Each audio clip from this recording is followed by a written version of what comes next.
In recent days, Congolese forces captured the remaining hilltop rebel strongholds in eastern regions of the Democratic Republic of Congo, or DRC, a defeat that convinced the M23 leader to call for an end to the armed rebellion.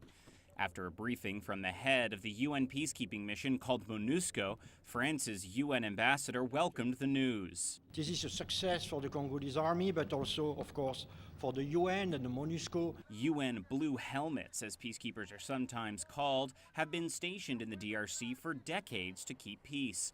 Facing a stubborn insurgency, the UN Security Council last March created intervention brigades, a division of peacekeepers armed with heavy weaponry and charged with taking the fight directly to insurgents. I think the fact that the intervention brigade, together with the reinforced FARDC, basically showed overwhelming force. Peacekeeping expert Arthur Boutelis says the bulk of the credit belongs to the Congolese army and that the military victory now lays the groundwork for a political resolution to the conflict. The use of force in a peacekeeping context especially can be useful at a tactical level to create space for a political process, right?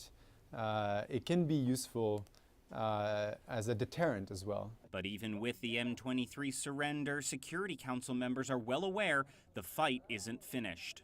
The situation is still very complex on the ground. We do realize that it is not the end of the road if we work out an agreement between the government of the DRC and M23.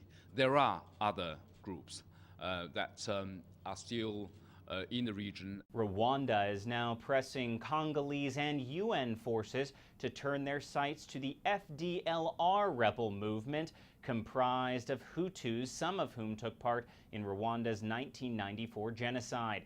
However, the UN has accused Rwanda of supporting the now demilitarized M23 movement.